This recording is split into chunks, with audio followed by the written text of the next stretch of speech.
O problema é esse, as pessoas não sabem responder. No mundo todo não se sabe responder porque não foi estudada. A última fronteira da ciência é o pensamento. O pensamento é a unidade básica do psiquismo humano.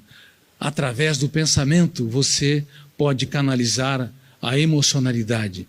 Sem o pensamento, os vagões da emoção não se transportam. Você não ama sem identificar com o pensamento o objeto amado. Você não odeia sem identificar o objeto do ódio. Você não rejeita, você não acolhe. Você não ousa, você não produz consequências no seu raciocínio se não houver pensamentos com unidade para confeccionar esses vários raciocínios e todas as suas consequências. O pensamento é a unidade básica do psiquismo humano. E eu disse para vocês, há dois tipos grandes, importantes de pensamentos. Quais são? Dialéticos e antidialéticos. Repitam, por favor. Simbólicos e imaginário. Qual que é o pensamento mais importante? O dialético ou o antidialético? Vocês já sabem. Qual? O lógico ou o imaginário? É o imaginário. Os computadores, eles produzirão milhões, bilhões, trilhões de informações. Pode produzi-lo, inclusive, em segundos, de maneira lógica, mas nenhum deles terá, ou sentirá, ou experimentará a dúvida, porque isso é propriedade do pensamento antidialético. Os computadores jamais terão sentimento de vingança, raiva, dor, porque isso é propriedade do pensamento antidialético mesclado com a emocionalidade. Uma pessoa é tanto mais criativa, não quanto mais lógica e quanto mais culta ela é, mas quanto mais imaginativa ela é. E a minha teoria, ela entrou nessa área, num país que não valoriza os seus cientistas, e ainda mais produção de ciência básica, eu me arrisquei a produzir uma nova teoria sobre uma das áreas mais complexas e que poucos tiveram ousadia de adentrar.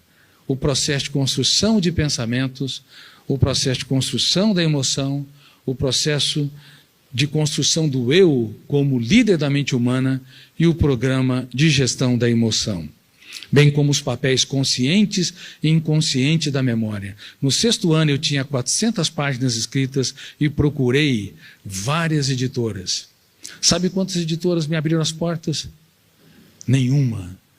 Nenhuma editora. Imagine você, durante 4 anos, numa faculdade de medicina, devia estar estudando fígado, baço, rim, pulmões, e eu estudando a mente humana, pesquisando sobre a mente humana, e de repente acho que produzi um livro interessante, e procuro as editoras, e todas as editoras me fecharam as portas.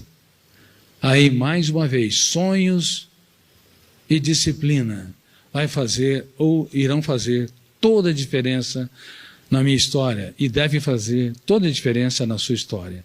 Reitero, se você divorciá-los, você pode ser muito capaz, mas provavelmente não vai chegar a lugar que ninguém chegou. Não vai se reinventar ao longo do traçado da sua existência. E lembre-se que eu disse, não é defensável que a dor melhora o ser humano, porque eu descobri ao longo da construção dessa teoria um outro fenômeno, além do fenômeno da psicoadaptação, chamado fenômeno RAM, registro automático da memória. Você pode escolher seus amigos, mas nunca poderá escolher ter uma história ou não. Você pode escolher que trabalho você vai realizar, que pessoas você vai selecionar para estar contigo. Você pode escolher as trajetórias para seguir e atingir os seus alvos, sejam alvos físicos ou alvos socioemocionais. Mas você nunca vai poder ter o direito de ter ou não uma história.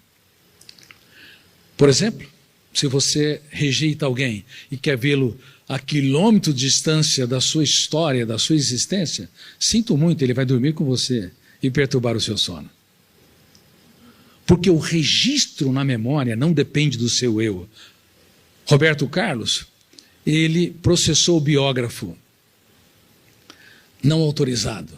Independente das motivações, se o biógrafo revelou intimidades que ele não queria que revelasse, ou maculou uma série de fenômenos que eram inexatos,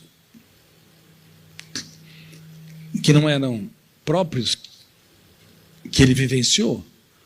Mas o que ele não sabe, o que as pessoas não sabem no mundo todo, é que é um biógrafo todos os dias registrando milhares de pensamentos e emoções, e registra tudo aquilo que tem alta capacidade de tensão.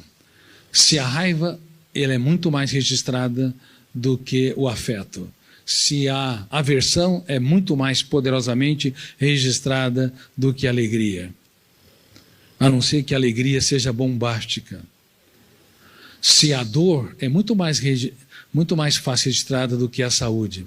É por isso que as pessoas, elas tendem a resgatar muito mais a sua miserabilidade, mágoas e frustrações, do que resgatar os seus dias mais alegres.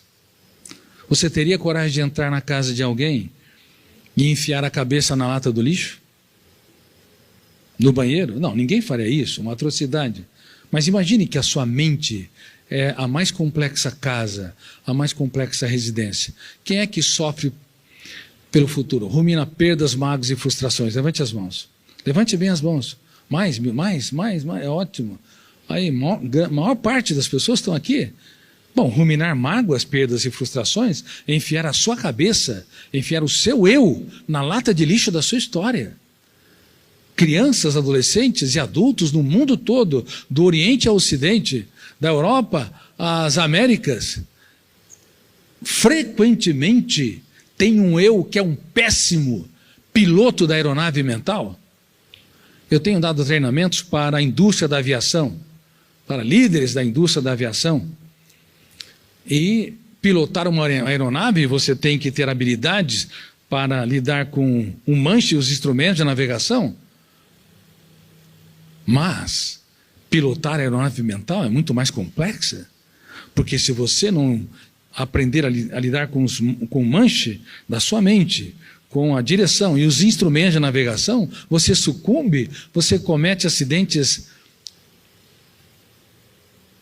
atrozes.